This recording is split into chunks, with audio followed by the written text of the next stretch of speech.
नमस्कार दोस्तों, स्वागत है आप सभी का हमारे YouTube चैनल में। दोस्तों, आज की घटना की शुरुआत उत्तर प्रदेश के बरेली जिले से होती है। वहीं पर एक गांव पड़ता है और उसी गांव में रहने वाला सुनील का उस गांव में लोहे की गेट बनाने वाली दुकान थी, जिससे कि वो बहुत अच्छे खासे पैसे भी कमा रहा था। बहुत सारे आसपास के गांव के लोग भी उसकी दुकान पर जाते थे। अब जो ये व्यक्ति था वो लोगों से बहुत ही मीठे व्यवहार से बात करता था। उसका स्वभाव ही ऐसा था और इसी वजह से गांव के ज्यादातर लोग उसके ही दुकान पर आया करते थे और वो ज्यादातर काम अपने रात के ही समय में दुकान पर करता था। अब इसके परिवार में इसकी एक पत्नी भी होती है, जिस पत्नी का नाम सोनम होता है। और सोनम जो थी वो काफी खूबसूरत और जवान थी और वो एक गृहिणी थी, घर के ही काम काज में लगी रहती थी। और घर के काम करने के बाद वो कभी कभी अपने पड़ोसन दोस्त के घर पर जा करके उसके साथ घंटों बातचीत करके इतना मन बहलाया करती थी। लेकिन सुरेश को अपनी पत्नी की आदत पसंद नहीं थी। सुरेश अपनी पत्नी का सोनम से अक्सर यही बात कहता था कि तुम ऐसे पड़ोसियों के घर पर क्यों जाती हो और वहां पर घंटों रह करके तुम क्या बातचीत करती हो, और मुझे ये तुम्हारी हरकत पसंद नहीं है। तभी उसकी पत्नी उससे कहती है कि क्या करूं, मेरे पास कोई इतना काम धंधा रहता नहीं है और जब मैं पूरे काम कर लेती हूँ तो मैं अकेली बोर हो जाती हूँ। तभी उसका पति उससे कहता है कि देख, मेरे पास घर में वैसे भी 3-4 पशु है और उन पशुओं को चारा काटने के लिए मैं रोज सुबह में खेत में जाता हूँ और जाकर के चारा लेकर के आता हूँ। तो तुम एक काम करो कि अब तुम ही पशुओं की देखभाल करना शुरू करो और आज से तुम्हारी सारी जिम्मेदारी उनकी रहेगी। पहले तो पत्नी इस काम के लिए मना करती है, लेकिन जब पत्नी पर वो दबाव डालता है तब वो मान जाती है। और फिर उसकी पत्नी नंदिनी कहती है कि ठीक है, आज से मैं इन सबकी जिम्मेदारी लेती हूँ। अब सुरेश के पास अपने खेत नहीं थे तो वो दूसरे जमींदार के खेत से चारा काट कर लाया करता था, जिसका नाम जो था वो दोस्तों विजय सिंह था। वो औरतों पर काफी गलत नजर रखा करता था, वो औरतों का गुलाम हुआ करता था। अब गांव में जो भी खूबसूरत महिला उसे पसंद आ जाती वो उसके साथ अपना वक्त बिता लिया करता था।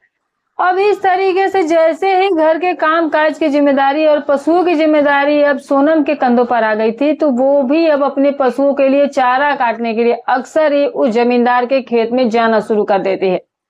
अब जैसे ही ऐसा करते करते लगभग 20 दिन का समय गुजर जाता है और एक दिन सुबह का समय हो रहा था। तब सोनम अपने सारे घर के काम खत्म करती है और उसका पति जो था वो ऑलरेडी अपनी दुकान पर काम करने चला गया। तभी ये महिला अपने घर से चारा लाने के लिए उस जमींदार के खेत में जाती है और जैसे ही ये महिला उसके खेत में पहुंचती है तब जाकर के चारा काटना शुरू करती है। और तभी वहां पर वो जमींदार भी आ जाता है और वो जमींदार ये देखता है कि आज उसके खेत में बहुत ही खूबसूरत महिला चारा काट रही होती है। अब जैसे ही जमींदार की नजरें इस महिला की खूबसूरती पर पड़ती है, शरीर की बनावट पर पड़ती है, तो फिर इसकी सुंदरता को देखने के बाद वो उसका दीवाना हो जाता है। और फिर वो मन ही मन ये सोचने लगता है कि यार, आज से पहले तो मैंने ऐसी महिला देखी ही नहीं है, इसके साथ तो वक्त बिताना ही पड़ेगा।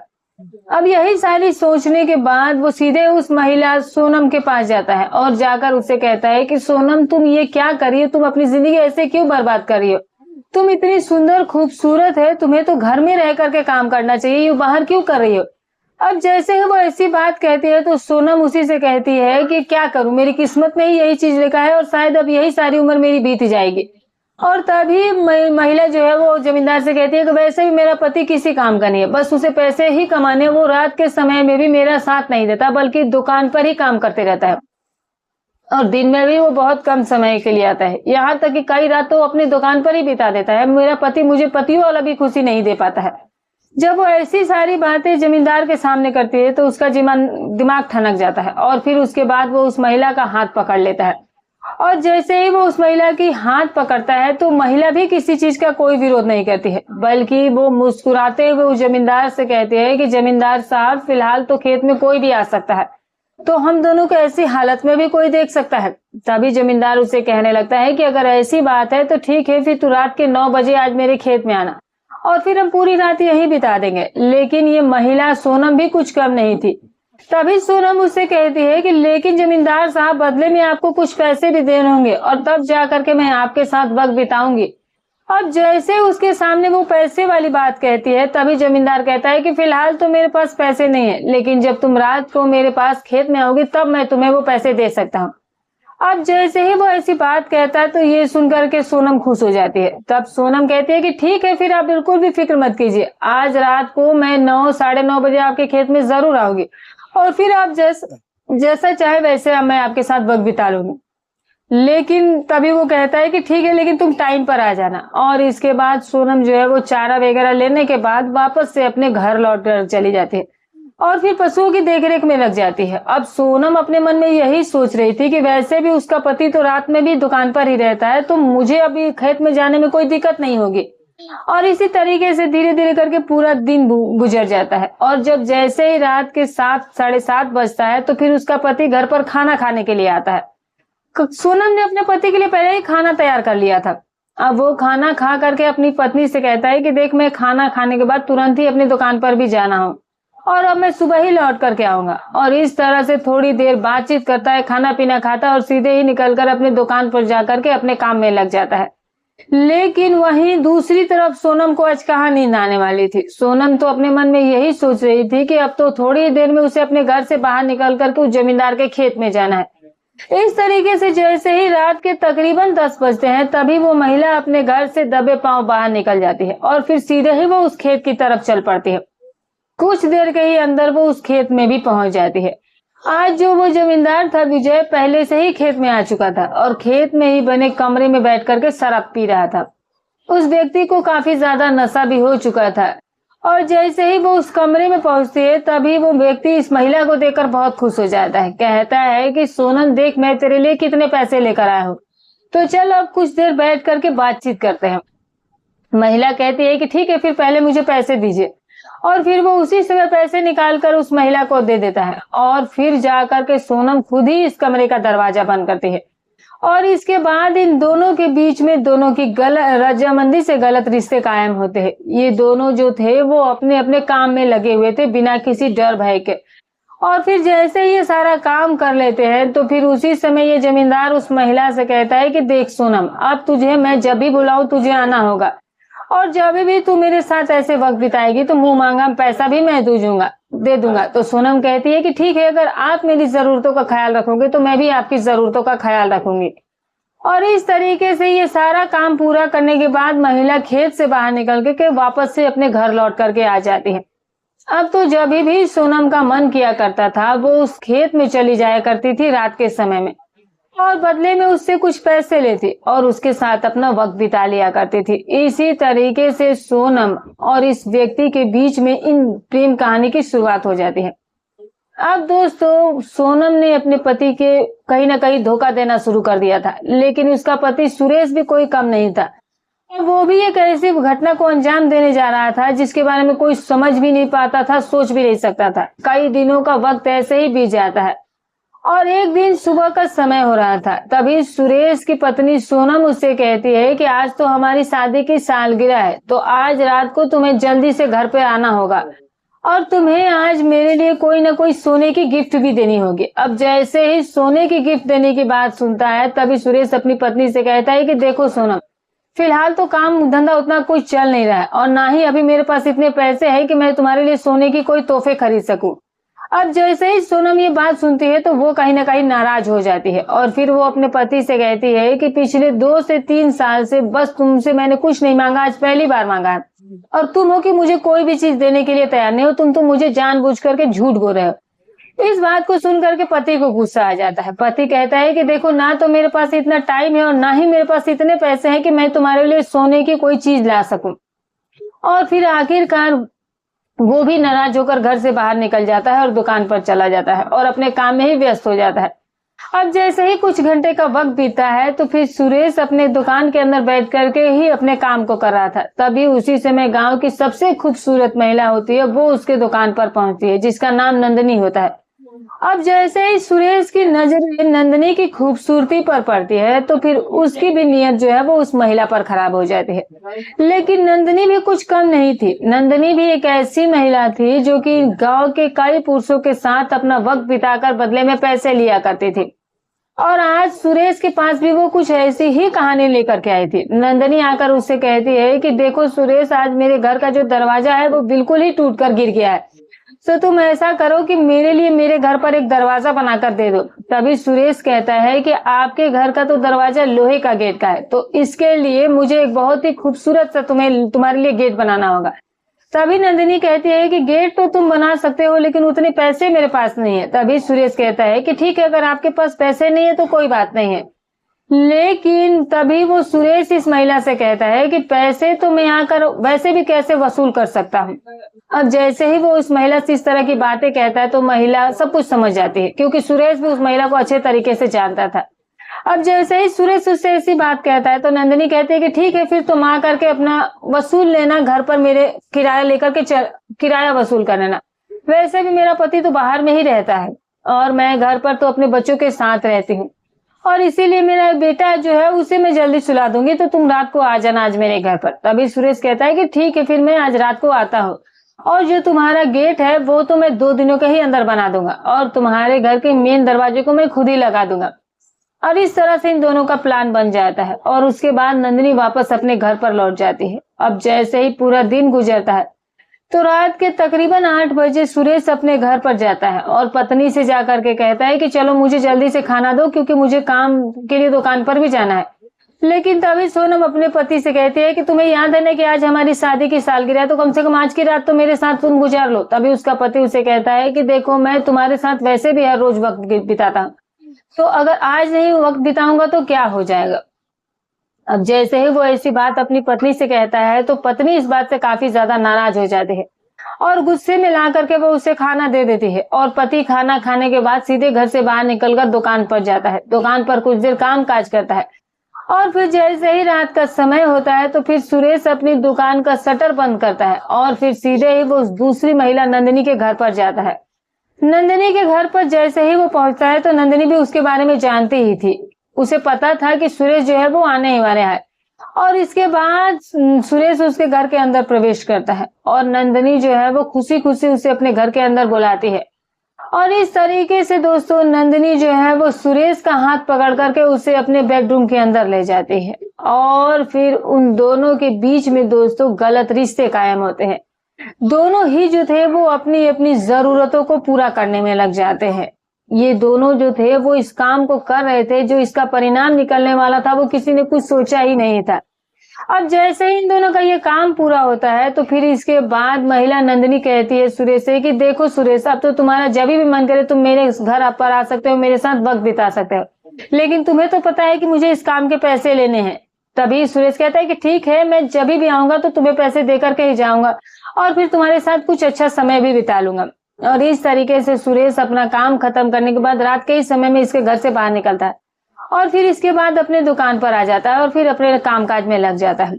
अब तो सुरेश का जब भी दिल करता था वो सीधे ही इस महिला नंदिनी के घर चला जाया करता था, और फिर उसको कुछ पैसे देने के बाद अपना समय बिता लिया करता था। सुरेश जो था वो अपनी पत्नी को भी थोड़ा सा भी समय नहीं दे रहा था।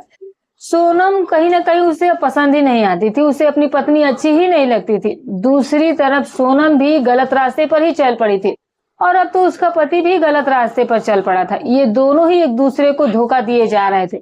लेकिन अब इसके बाद सुरेश की पत्नी सोनम बहुत ही बड़ा कारनामा करने वाली थी, जिसके बारे में किसी ने कभी सोचा ही नहीं होगा। जैसे ही कुछ दिन का वक्त बीतता है दोस्तों, और फिर एक ऐसा दिन भी आता है जिसमें सुबह का समय हो रहा होता है, और जो ये सुरेश होता है उस समय अपने घर में बैठ करके खाना खा रहा था, और तभी वो अपनी पत्नी से कहता है कि देखो सोनम, आज रात को भी मैं अपने घर पर नहीं लौट कर आऊंगा, तुम्हें तो पता है कि मेरा ज्यादातर काम रात को ही होता है। तभी पत्नी कहती है कि वैसे भी तुम रात को कहाँ घर आते हो, तुम घर पर मेरी जरूरतों को कहाँ समझते हो और आओगे। और पति जो है वो कुछ नहीं कहता है और खाना खाने के बाद सीधे अपनी दुकान पर लौट जाता है, और पत्नी अपने काम में लग जाती है। अब जैसे ही पूरा दिन बीतता है तो तकरीबन रात के 8 बज रहे थे। दूसरी तरफ जो ये जमींदार विजय होता है वो आज अपनी मोटरसाइकिल लेकर के खेत में आता है, और खेत में आने के बाद वो जमींदार जो है वो अपने एक दोस्त के पास फोन करता है जिसका नाम सूरज सिंह होता है, और फिर वो अपने सूरज सिंह से कहता है कि देख सूरज, आज तू खेत में आ, क्योंकि यहीं पर बैठ करके हम पार्टी करते हैं। जैसे ही वो अपने दोस्त से ऐसी बात कहता है तो उसका दोस्त भी जो है वो ठीक आधे घंटे के अंदर उसके पास पहुंच जाता है। दोनों जो है वो साथ में बैठ करके खेत में बने रूम के अंदर पार्टी करना शुरू करते हैं, और दोनों खूब शराब भी पीते हैं। कहते हैं कि जितना आज मन करे उतना आज पार्टी करेंगे, तो रात भर आज हम यहीं रहेंगे, एंजॉय खूब करेंगे।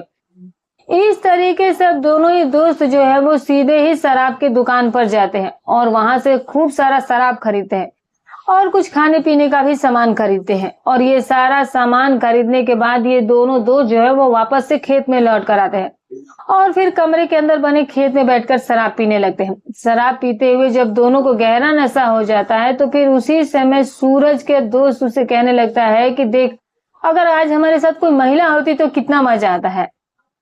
अब जैसे ही वो अपने दोस्त जमींदार से ये बात कहता है तभी वो सूरज का दोस्त उसे कहता है कि देख सूरज, मैं एक बहुत ही खूबसूरत महिला का जानता हूँ जिसका नाम सोनम है और जिसके साथ मैंने बहुत ही सारा वक्त बिताया है, बहुत सारा समय बिताया है और बदले में वो मुझे पैसे देती है। अब जैसे ही सूरज ऐसी बातों को सुनता है तो कहता है कि ठीक है, अगर ऐसी बात है तो फिर उस महिला को आज रात को भी यहीं पर बुला ले।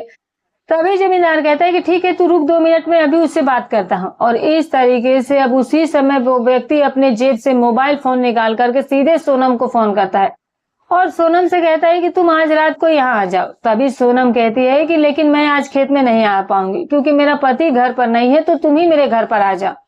अब जैसे ही वो ऐसी बात जमींदार से कहती है तो वो बात सुनकर के भी वो खुश हो जाता है और फिर कहता है कि ठीक है। और फिर वो अपने दोस्त से कहता है कि देख सूरज, आज वो यहाँ आना नहीं चाहती है, वो खुद ही हमें अपने घर पर बुलाने के लिए तैयार हो गई है। तभी सूरज कहता है कि ठीक है, तो फिर अगर ऐसी बात है तो दोनों साथ में ही चलते हैं।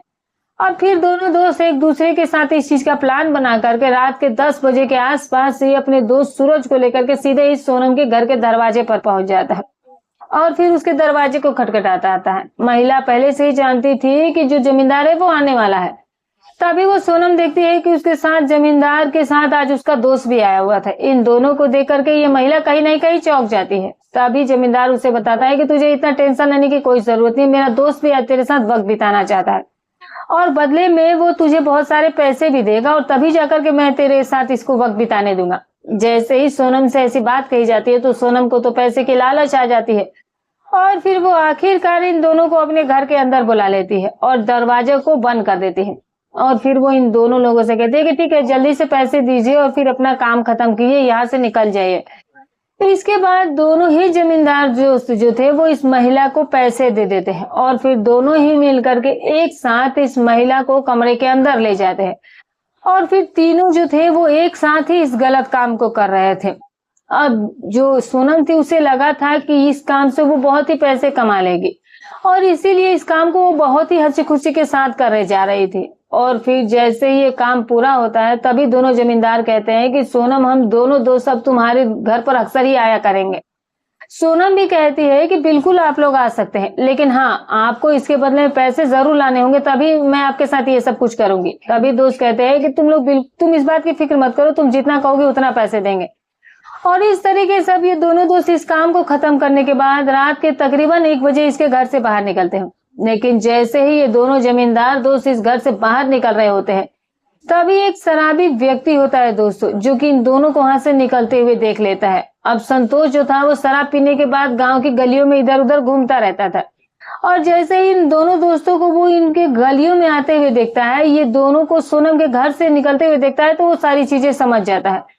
अब जब उसे सारी बातों का पता चलता है तो सोनम ये सोचता है कि क्यों ना उसके पति से ये बात जाकर बता देनी चाहिए कि उसकी पत्नी उसके पीठ पीछे क्या गुल खिला रही है। और संतोष सीधे उसी समय सुरेश के दुकान पर जाता है। उसके पास जाकर के वो उसे नींद से जगाता है और फिर उससे कहता है कि सुरेश, तू जानता भी है कि तेरे घर में रात के समय कौन आता है? सुरेश कह रहा है कि तुम इतनी देर रात मेरी दुकान पर क्या करने और ये क्या बकवास बातें कर रहे हो। तभी संतोष बताता है कि तेरी जो पत्नी है वो 2 जमींदारों के साथ वक्त बिता रही थी।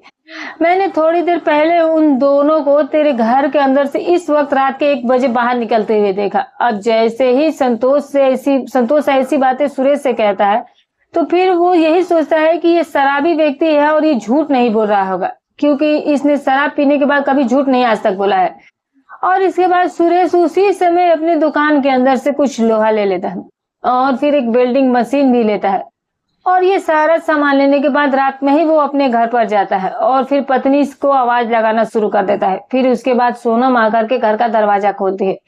सोनम ये देखती है कि उसके सामने आज उसका पति खड़ा होता है और उसके हाथ में कुछ लोहे की सामान थी और वेल्डिंग की भी सामान थी। सुरेश घर के अंदर जाता है और फिर उसी समय अपनी पत्नी को खींच करके कमरे के अंदर ले जाता है और फिर सोनम पूछती रह जाती है, वो कुछ नहीं बोलता है और उसको जबरदस्ती उसके हाथ पैर वो बांध देता है और मुंह पर भी टेप साट देता है।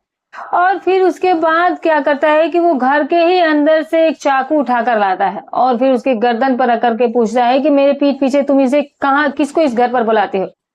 अब तभी सोनम जो है वो कहती है कि अगर तुम नंदिनी के साथ वक्त बिता सकते हो, उसके साथ मजे कर सकते हो, तो फिर मैं भी ये काम करती हूँ, तो इसमें बुरा क्या है। और हाँ, हर दूसरी तीसरी रात में उसके साथ वक्त बिताती हूँ और आज तो मैंने उसके दोस्त के भी साथ वक्त बिताया है। अब जैसे ही पत्नी अपने पति के सामने गुस्से में आकर ये सारी बातें कह देती है, तो पति का गुस्सा जो था वो 7वें आसमान पर चला जाता है और फिर पति उसी समय जो है वो लोहे को उठा करके सीधे उसके संवेदनशील हिस्से पर रख देता है और फिर वेल्डिंग मशीन उठा करके और फिर वहां पर वो वेल्डिंग करना शुरू कर देता है। सुरेश अपनी पत्नी के निजी अंगों पर एक तरह से वेल्डिंग किए जा रहा था और फिर जैसे ही वो ऐसा करता है तभी भी जाकर के सुरेश का मन नहीं मानता है, बल्कि वो अपने घर के अंदर रखा हुआ पेट्रोल उठाता है और उसे पूरे कमरे में लाकर छिड़क देता है और फिर वो माचिस की तीली जलाकर पूरे घर में आग लगा देता है। ना तो पत्नी कुछ चीख पाई थी ना चिल्ला पाई थी, क्योंकि उसका मुंह भी बंद किया गया था। और अब जैसे ही घर में आग लगती है तो तुरंत ही पड़ोसी जन देख लेते हैं, लेकिन जब तक वो लोग वहां पहुंचे थे तब तक सुरेश की जो पत्नी सोनम थी वो इस दुनिया से जा चुकी होती है। और इसके बाद जो ये पड़ोसी लोग होते हैं वो कैसे करके पहले तो आग को बुझाते हैं और फिर जब अंदर जा करके देखते हैं तो सोनम जो थी वो पूरी तरह से जल चुकी थी और कहीं ना कहीं उसके पति ने उसके साथ बहुत ही बर्बरता भी की थी। और इसके बाद पड़ोसी में से एक पड़ोसी नजदीकी पुलिस स्टेशन में फोन करते हैं और पुलिस भी आधे से 1 घंटे के अंदर वहां पहुंचती है और जब वो घर के अंदर जाती है तो देखती है कि वहां पर जो सोनम का शव था वो पड़ा हुआ था और उसके साथ क्या बर्बरता की गई थी ये भी पुलिस ने देख ली थी। इस तरीके से पुलिस जो है वो उसके शव को अब कब्जे में लेकर पोस्टमार्टम के लिए भेजती है और उसके बाद उसके पति को गिरफ्तार करके पुलिस स्टेशन लाया जाता है और जब उससे पूछताछ की जाती है तो अपनी बीती हुई कहानी और अपनी पत्नी की भी सारी कहानी जो है वो पुलिस के सामने बयां कर देता है। सुरेश पुलिस को बता देता है कि उसकी जो पत्नी है वो गांव के अलग अलग पुरुषों के साथ वक्त बिताती थी और जब उसने खुद ही मुझसे ये सारी सच्चाई कबूल की तो फिर मुझसे बर्दाश्त नहीं हुआ। अब जाहिर सी बात है कि अब उस पर आगे की कानूनी कार्रवाई तो की ही जाएगी और अब उसे क्या सजा मिलेगी ये तो जज साहब फैसला करेंगे। लेकिन जो कुछ भी इस पति ने अपनी पत्नी के साथ किया था, आपको क्या लगता है दोस्तों, वो सही था या गलत था? क्या उसका पति इस काम को नहीं कर रहा था? और अगर वो खुद इस काम को सही समझ रहा था तो फिर पत्नी के इस काम के बदले में उसे इस तरह से निर्दयता से उसके साथ पेश आना कहां तक सही था? वो चाहता तो अपनी पत्नी को तलाक दे सकता था, उसे छोड़ सकता था, लेकिन उसके साथ जिस तरह से इसने बर्बरता की वो तो बिल्कुल भी किसी भी हद तक सही नहीं थी और अब उसके कर्मों की सजा तो उसे जेल में मिलेगी और जज साहब जो फैसला देंगे वो भी उसे भुगतना होगा। लेकिन मेरे नजर में जो कुछ भी पति ने किया था वो बिल्कुल ही गलत किया था। पति को ऐसा बिल्कुल भी नहीं करना चाहिए था। अगर पत्नी गलत रास्ते पर गई थी तो पति को उसे एक मौका देना चाहिए था, उसे एक बार बातचीत करना था, ये चाहिए था और सबसे जरूरी बात की अपनी पत्नी को उसे समय देना चाहिए था। पत्नी अपनी जरूरतों के लिए अपने पति से ना कहे तो किससे कहे? और अगर पत्नी बार बार अपने पति से इस चीज के लिए कह रही है और फिर भी पति उसकी बातों को ना ध्यान देकर किसी गैर महिला के साथ अपना वक्त बिता रहा है तो पत्नी अगर गलत रास्ते पर चली गई तो वो इतनी बड़ी, बहुत ही बड़ी चीज को समझ उसकी हत्या तक कर देता है, जबकि उसका हत्या करना बिल्कुल ही गलत था। अगर वो एक बार उसके समझाने के बाद भी अगर वो नहीं मानती तो वो उसे तलाक दे सकता था, उसे छोड़ सकता था, लेकिन जिस तरह का काम सुरेश ने किया वो बिल्कुल ही गलत था और अब उसे जीवन भर जेल में ही बिताना होगा। अब जो भी फैसला वो तो बाद में पता चलेगा। तो दोस्तों ये रही कहानी। आप इस कहानी के बारे में जो भी राय रखते हैं कमेंट करके जरूर बताइएगा। तो दोस्तों हमारी कहानी सुनाने का उद्देश्य किसी की भावनाओं को ठेस पहुंचाना नहीं, ना ही किसी के दिल को आहत करना है, बस केवल आपको सतर्क करना है, जागरूक करना है। फिर मिलूंगी कल एक और नई वीडियो के साथ। तब तक अपना और अपने परिवार का ख्याल